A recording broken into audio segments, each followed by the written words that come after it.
महोदया वदति स्म कि यदि किसी व्यक्ति के अंदर कुछ कार्य करने की भावना है तो उस भावना, केवल भावना होनी चाहिए कार्य करने की, फिर तो मार्ग भी अपने आप बन जाते हैं और चिंतन भी अपने आप इतना अच्छा हो जाता है कि हमें सारे मार्ग अपने आप हमारे लिए खुल जाते हैं, यदि वास्तव में हमारे अंदर भावना है। अब यदि केवल हम इस दृष्टि से संस्कृत का प्रचार प्रसार करें कि हमें तो प्रतियोगी परीक्षाओं को पास करना है अथवा हमारा तो संस्कृत में आगे पीएचडी नेट जेआरएफ करना है, तो उसके लिए तो सभी प्रयास कर ही रहे हैं, किंतु यदि अस्माकं वास्तव में कि राष्ट्र निर्माण में मेरी क्या भूमिका हो सकती है, इस भावना के साथ यदि हम संस्कृत के कार्य में लगते हैं तो वास्तव में संस्कृत माँ का इतना आशीर्वाद मिलता है, इतना मिलता है कि हम उसको संभाले नहीं संभलता। मैं तो बहुत ज्यादा गुरुजनों का और संस्कृत माँ का आशीर्वाद समझती हूँ कि जितने भी अस्माकं परिचये संस्कृत समुपासकाः सन्ति तेषाम् उपरि विशेष मातृछाया विद्यते एव, ते स्वजीवने प्रसन्नाः सन्ति, ते वास्तविक रूपेण मनुष्याः सन्ति। अतः तत्र श्रीमद्भगवद्गीतायाः 6 अध्याये भगवान् श्रीकृष्णः उपदेशमपि करोति, उद्धरेदात्मनात्मानं नात्मानम् अवसादयेत्, आत्मैव आत्मनो बन्धुः आत्मैव रिपुरात्मनः।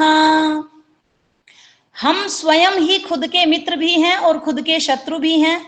हम यदि चाहते हैं तो सबसे पहले हमें स्वयं का उद्धार करना होगा। हमने यदि स्वयं में संकल्प ले लिया है कि हमें संस्कृत का कार्य करना है तो सारी परिस्थितियां हमारे अनुकूल हो जाएंगी। तो ये श्री कृष्ण जी का उपदेश मन में आया, इसलिए मैंने बताया।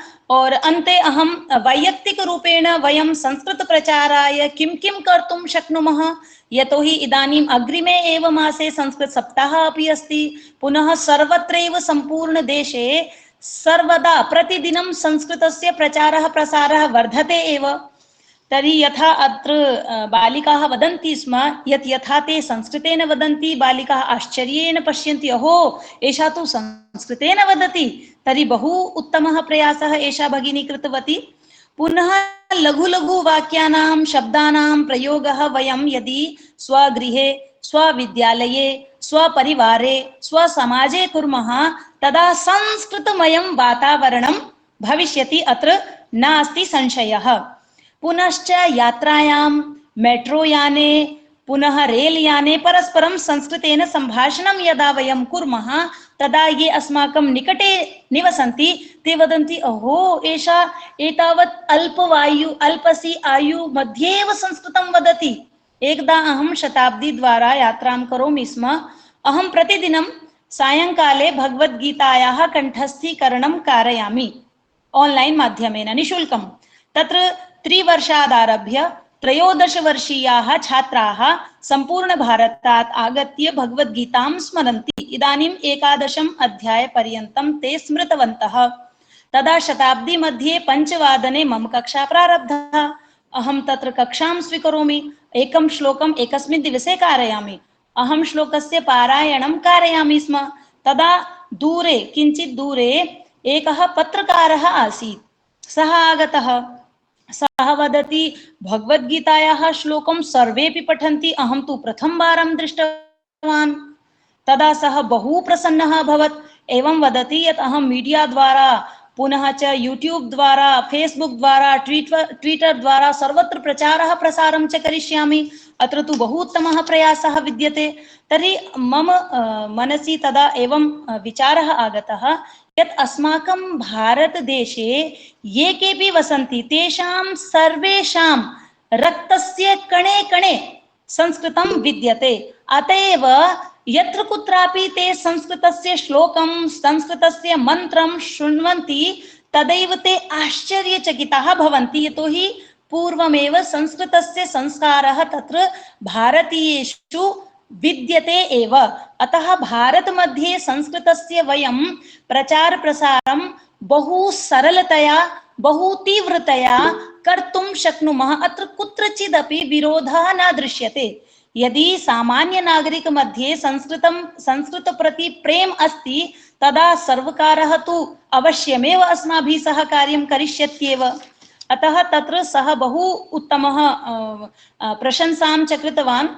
और पुनः एवमस्ति यत् यथा अहं संस्थाने पाठयामि तर्हि ये केपि बालिकाः सन्ति MA BA मध्ये आगच्छन्ति तत्र सर्वाः अपि बालिकाः आगत्य सुप्रभातं, नमो नमः महोदया एवं वदन्ति।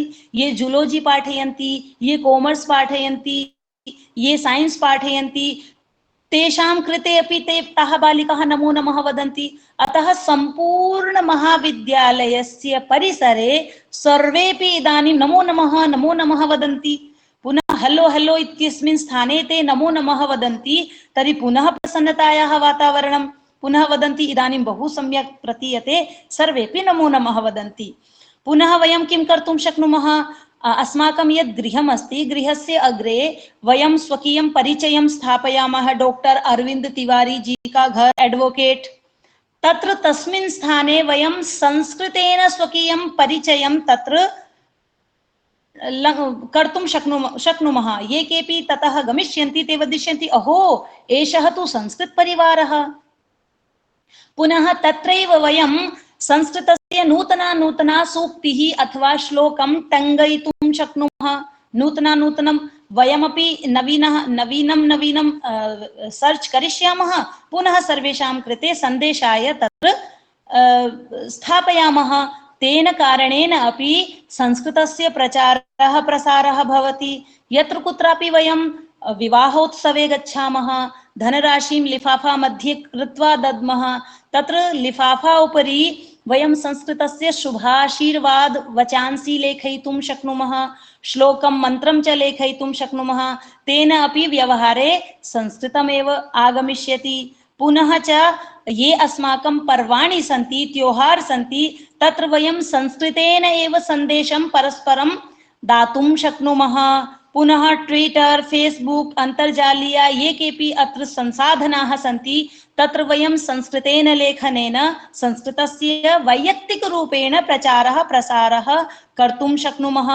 पुनः च अत्र ये केपि बालकाः बालिकाश्च पठन्ति तर्हि कक्षायाः अनन्तरम् अस्माकं ये प्रतिवेशिनाः सन्ति तर्हि पञ्च बालकाम् अथवा पञ्च बालिकां स्वीकृत्य तस्य अभ्यासं कर्तुं शक्नुमः।